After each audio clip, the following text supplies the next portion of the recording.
Thank you so much, everyone, for being here today. I'd like to begin by acknowledging that we're joining you today from the traditional territory of the signatories to Treaty 7. And I'd also like to acknowledge the Métis people of Alberta, who share a very deep connection with this land. First, let me repeat what I said last evening and thank Jason Kenney for his long service to the people of our country and our province. I know what it's like to be Premier. I know the toll that it takes and the sacrifice that it calls for. And I know that Jason Kenney has experienced both of those things.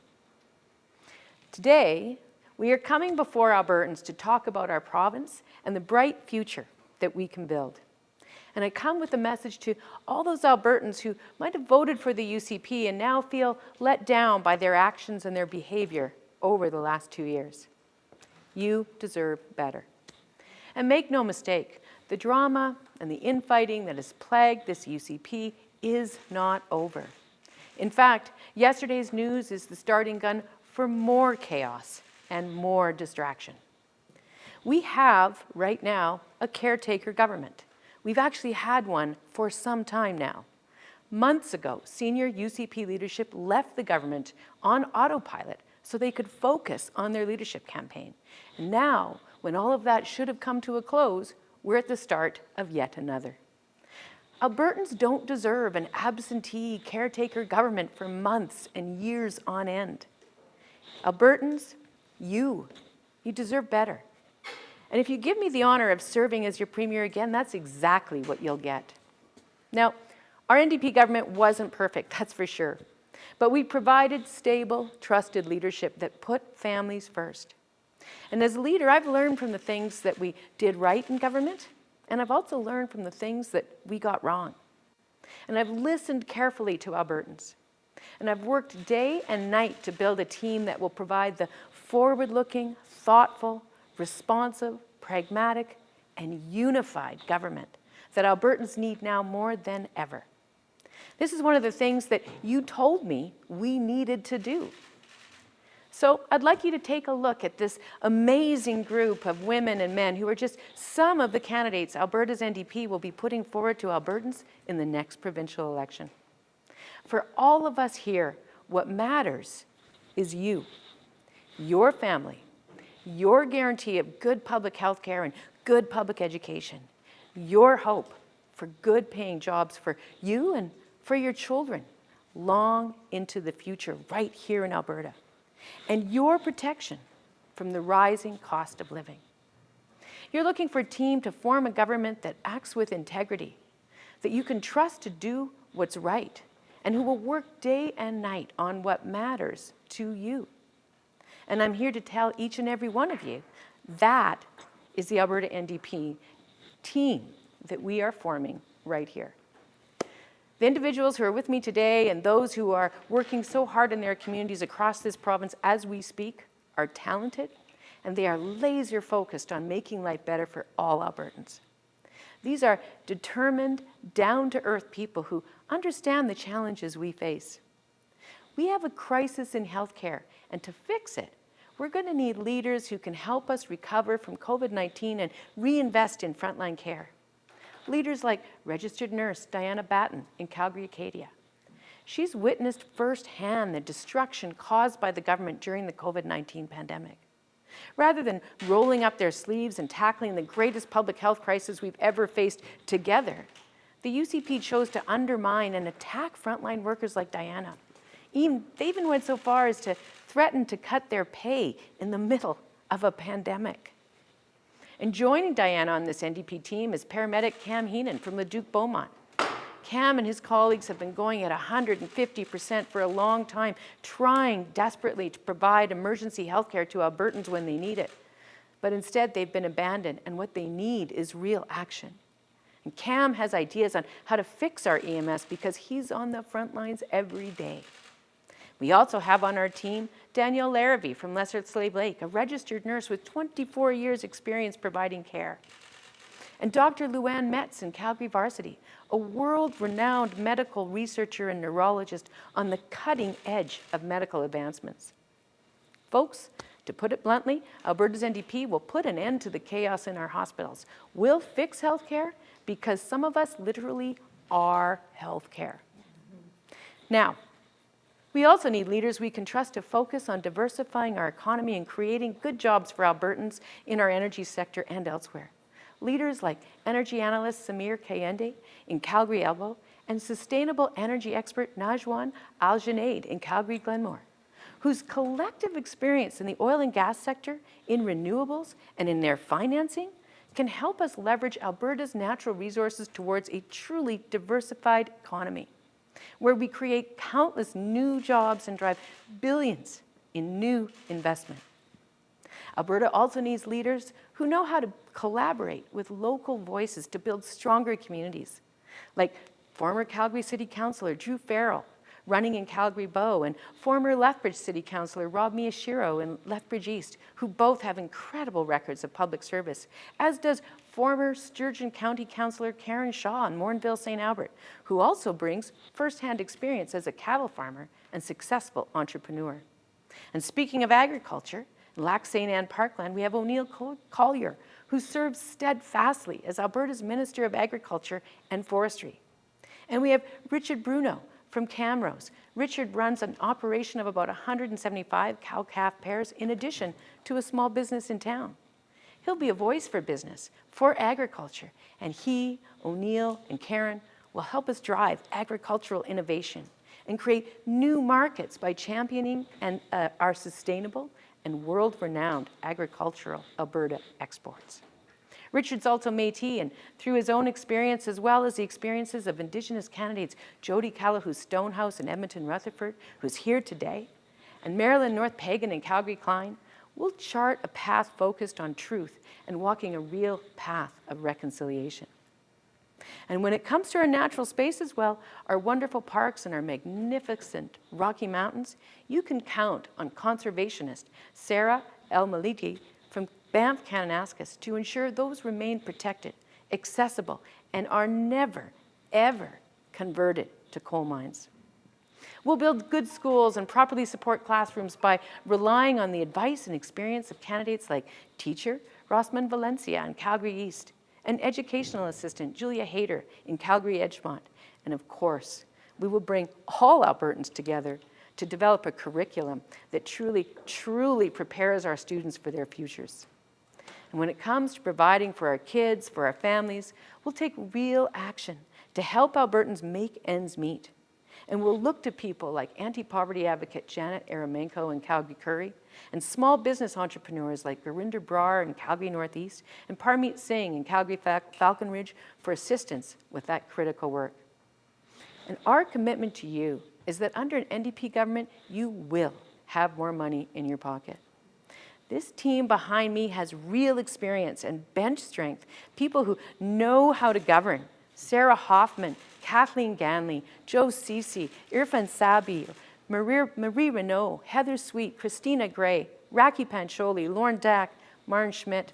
The list goes on and on. All of them and their colleagues have proven to be effective, skilled, dedicated public servants who know the job and know what it means to work together as one team, making critical decisions, approving big projects, managing emergencies, and creating new programs that make life better for Albertans.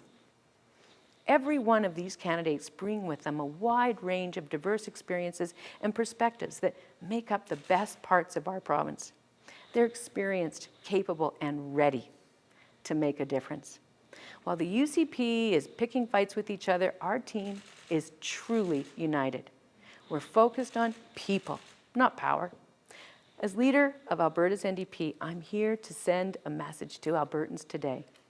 Our party has been working to put forward better ideas, listening to your hopes, and putting together a team that is able to achieve the better Alberta we all want.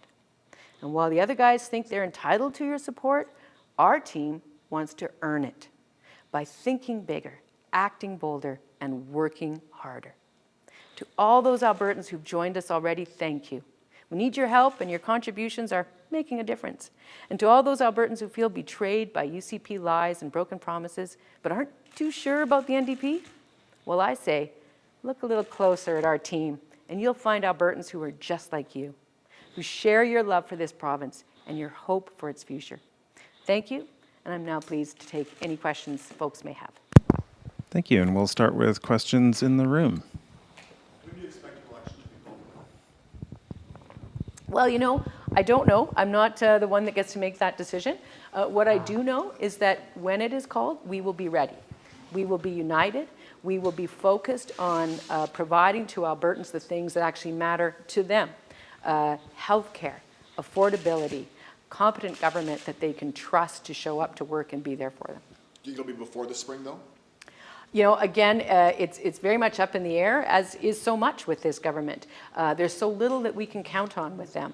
But our focus, no matter the timing, is to continue building this incredibly talented team and to continue talking to Albertans about what matters to them and to continue putting forward ideas for how we get to the place where Albertans want us to be.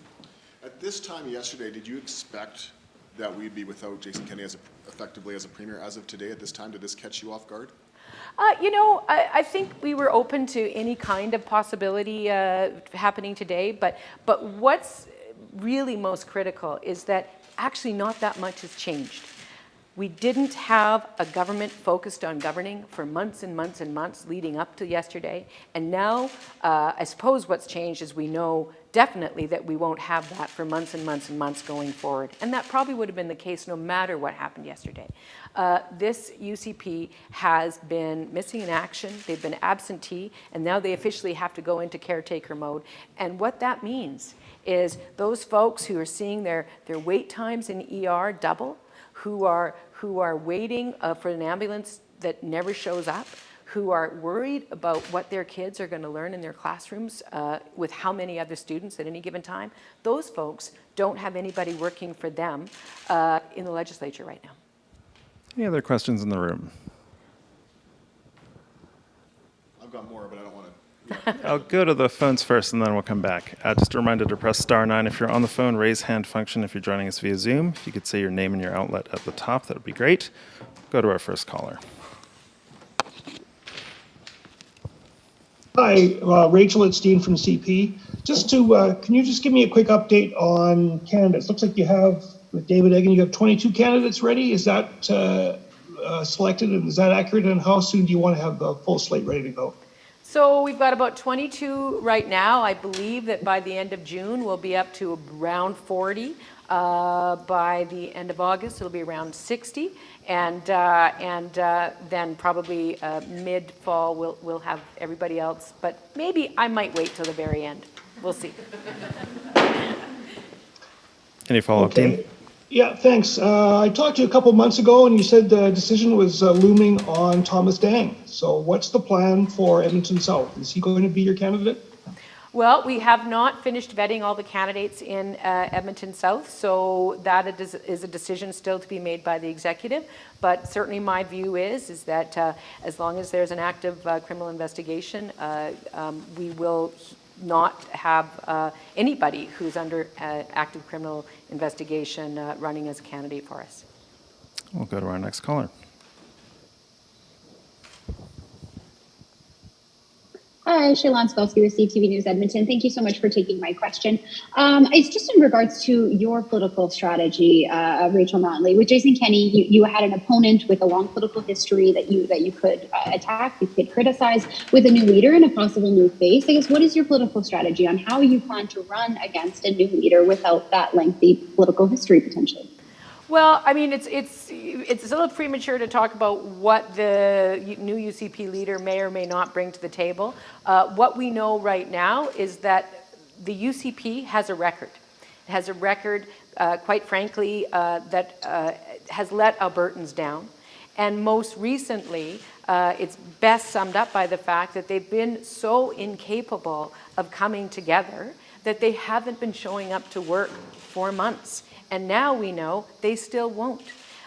This is a UCP, this is a government and a party that is not capable of taking real action to support Alberta families who are struggling with affordability issues.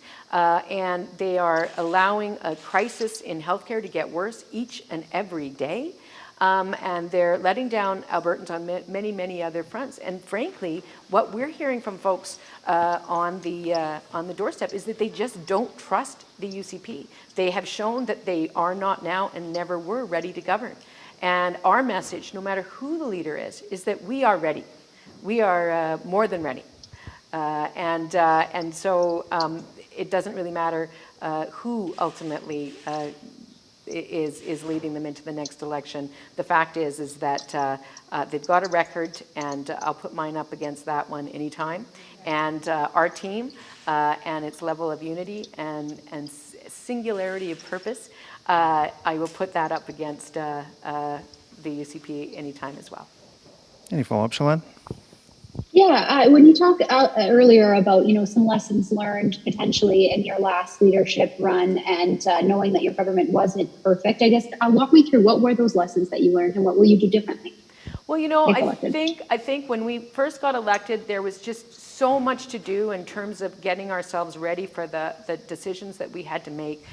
We didn't maybe spend, and I didn't spend enough time listening to Albertans and reaching out and talking to folks, not just folks that supported us, but stakeholders across the province, and engaging in a more meaningful way before we made decisions to move the province forward. Not necessarily always agreeing, but definitely ensuring that we listened to what people had to say and that we took a pragmatic and practical approach to going forward. So, there's little things or specific things, but I think it can be wrapped up into this idea of being more open and accessible and taking more time to really hear the serious concerns and issues that folks would have on particular issues in advance of taking those decisions. We'll go to our next caller. Hi there, Janet French from the CDC. We've seen that this government has and continues to bludgeon you and your party over the carbon tax. Would the NDP campaign on a provincial carbon tax, and why or why not? For consumers, not tier consumers. I think that the reality is that there is a carbon tax right now. The federal government has done what we always knew that they would do. And so they have a carbon tax, and they are rebating 90% of it to Albertans. I would more likely spend my time, though, campaigning on the opportunities that exist for all Albertans for us to take real and meaningful action to reduce emissions, both domestically as well as in terms of our export economy. And to look at ways in which we can leverage our investment in that to diversify the economy and grow jobs. So yes, we'll be talking about climate. We'll be talking about the need to confront this existential crisis. We need to address it, no question. But I think there's other tools that we'll be spending more time on right now. The carbon tax issue has gone to the courts, and it's been ruled on by the Supreme Court of Canada. So there's other work we need to do. Rather than fighting about things that happened in the past, we need to reach out to what's best in Albertans. And we are a province full of people that roll up our sleeves and take on challenges and make the best of it. So yeah, sometimes it can be a little bit enticing to sort of hold up and pick a fight on something. But really, at our heart, we're a province that moves past those things and finds the best, most effective way forward. And it's time that we do that. And I think that we can do that. And that's exactly one of those areas where I really want to bring people together and do some make some real progress, but do so in a way that involves as many voices as we can. Any follow-up, Janet? Yeah, I'm just trying to catch up to how your perspective on this has evolved, because your government spent so much time and energy designing a provincial carbon tax, arguing there should be a provincial initiative on this. And now you're telling me you're perfectly fine to have Ottawa impose a carbon tax on us. And that's just, is that so you can deflect blame to Ottawa and say, oh, it's their carbon tax, we have nothing to do with that?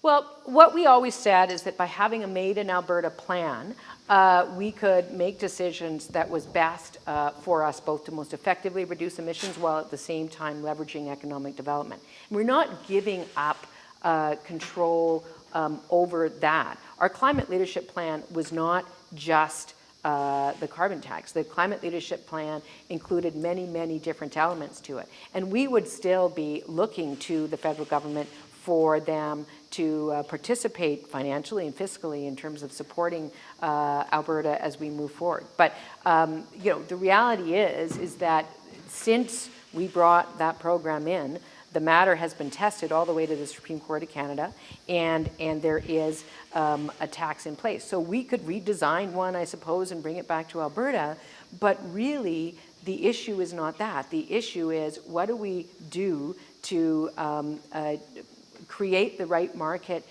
forces and incent the right market forces to reduce emissions? So it's a larger conversation, really. We'll go to our next caller. Hi, Rachel. It's Michelle Bellefontaine from CBC. I was curious about a couple of your incumbents who have decided not to run again, John Carson and Richard Feehan. Did you give your incumbents a deadline to make a decision about whether they were going to run again? Actually gave them multiple deadlines.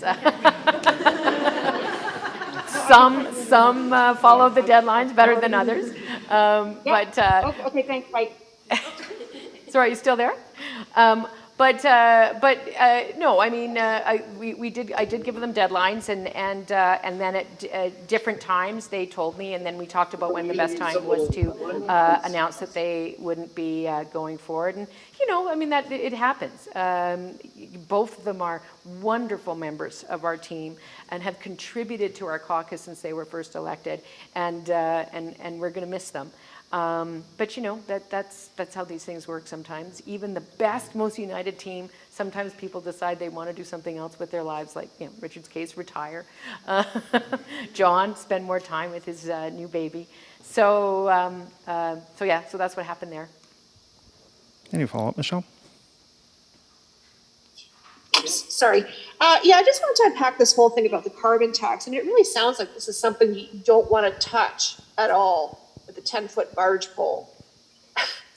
Is that fair to say? I mean, do you still feel this is toxic for you politically?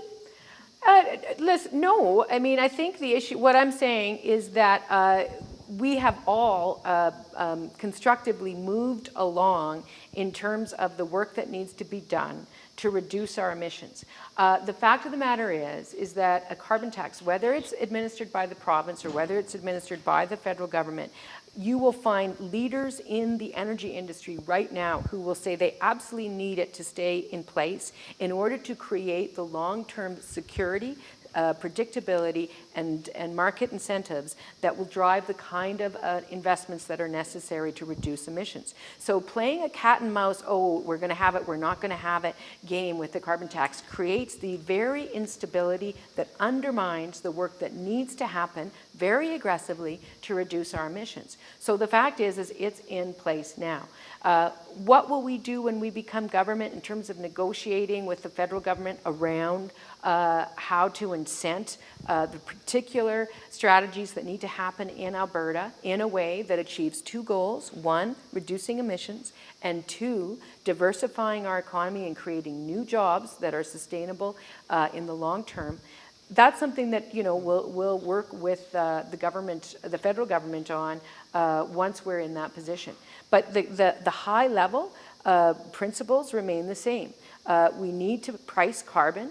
We need to have a sustainable, predictable carbon market to drive the kind of incentives and investments that we saw take our renewable energy industry from 0 to 60 in a way that nobody ever expected we could, and that is now driving huge investment in the non-renewable sector to reduce our emissions. So it's complex, but it's a complex thing, but the project has moved on from when we were in government, and it's our job to figure out where it is and then develop policy, as I said, collaboratively, openly with folks about how best to, as I say, achieve those two objectives. And again, those two objectives can be achieved hand in hand. We can reduce emissions boldly, ambitiously, and at the same time grow the economy, diversify the economy, create new jobs.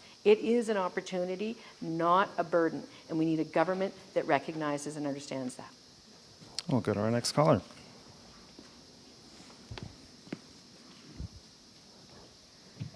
Hi, this is Lisa Johnson from the Edmonton Journal. Thanks for taking my question. I just wanted to follow up on a previous question about Thomas Dang's writing. I'm wondering if you mentioned that the vetting is still ongoing, but presumably if he's under RCMP investigation by the time the vetting is complete, he won't pass that vetting. So I'm wondering if that vetting is being postponed until after the RCMP investigation might wrap up, or is there any deadline on that, or should we expect his writing to be the last nomination? Again, it's very unlikely that it will be the last nomination. It is in part up to the riding executive for when they request that they move forward on the nomination. But as a party, we are moving very quickly to be wrapped up by September, October. So at this point, with all the riding still left to go and all the vetting, and I have to tell you, there's a lot of that going on because there's not a single riding, it seems, in this province that doesn't have 4 or 5 people stepping up to contest the nomination. It's maybe one, there's a few, but it's really quite something. So, I mean, it's just a lot of work. So it's a bit of a, when does the executive put forward the request? There, more than one candidate being interested in that riding, and when does the executive make that decision? As I said, if the investigation is still underway, it is definitely the case that Thomas will not be able to run in the next election for us. Any follow-up, Lisa? Yeah, another follow-up to a previous question. I mean, you've spoken before focusing on the UCP as a group, their track record in government, and that your strategy in an election against them would be similar no matter which one of them was the leader of the party. But what's your strategy, and just to be specific, if an outside candidate like Rona Ambrose or Michelle Rempel-Garner steps up to the plate, does your strategy change at all? It really doesn't.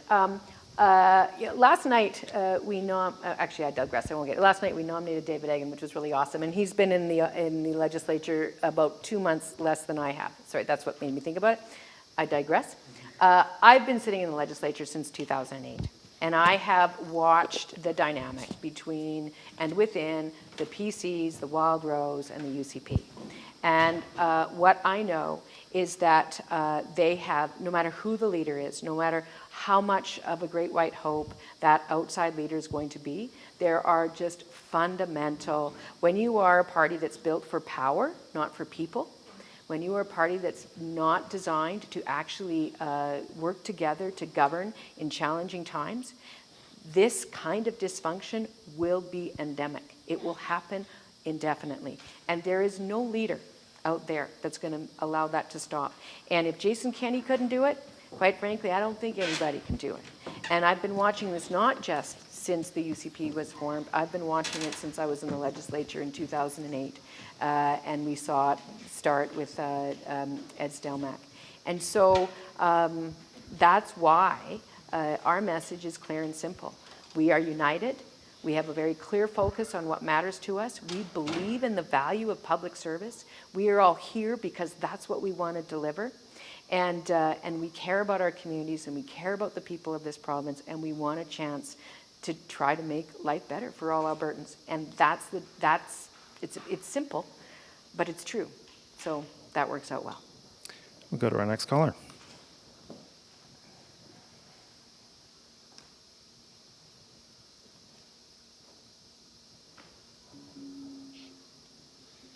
Hi, Rachel Manuel here with the Western Standard.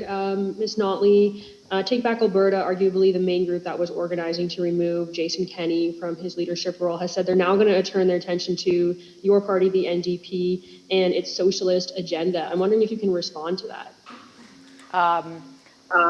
This doesn't surprise me. That is politics in Alberta, and I'm hoping that they're registered appropriately with Elections Alberta. I'm not sure if they are or not, but that's the debate that we will have in Alberta, and I hope that we're able to speak truthfully on the basis of facts and to each other and to all Albertans, and Albertans can make the choice about who they think is best placed to give them the kind of stable, responsive, thoughtful, pragmatic leadership that I think most Albertans are looking for right now.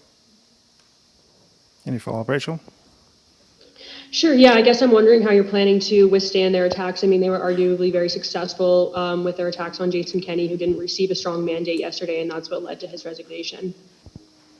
I'm going to just continue, and our team is going to continue talking openly, honestly, frankly, to all Albertans about the things that matter to all Albertans.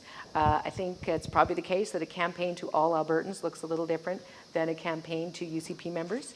And certainly what we are hearing from Albertans on the doorstep, who we have been talking to for some time, is they want a government that is focused on protecting and growing our public healthcare system, fixing the broken curriculum, and working to help families with the affordability crisis that they're facing. They also want a government that they can count on to be there for the whole length of the term for which they're elected. Got time for one or two more in the room? I just want to follow up a bit more. I mean, I know you said you sort of saw this coming and weren't entirely stunned last night. I think this is someone who's been dealing with it for years. And suddenly, 4 to 8 months away from an election, he's not a factor anymore. Was that not a surprise to you and the people around you? And is this not a window of opportunity for you? Or is there concern about his replacement?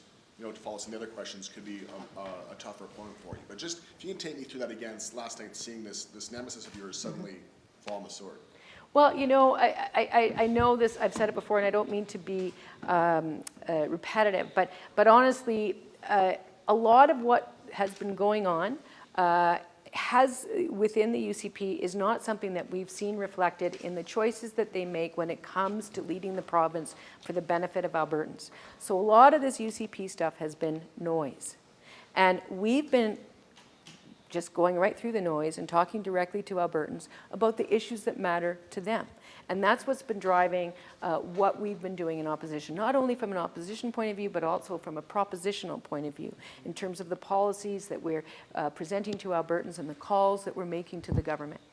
And so because we're so focused on the things that we know actually matter to Albertans, the toing and the froing and the ever-changing rumors about whether who's in and who's out, you know what? We watched them be entirely distracted to the point of paralysis and inaction by that conversation. And we made a decision as a caucus and as a party a long time ago to not let ourselves be distracted or paralyzed by that conversation, but instead to focus on what Albertans need right now. And so that's why it wasn't quite the dramatic thing for us last night, because there was noise before, there'll be noise after, it's noise. What is the common theme is that nobody's going to work for Albertans these days who is in government right now. And that's all for today. Thank you very much. Thanks, everyone. Thanks, you guys. Thank you.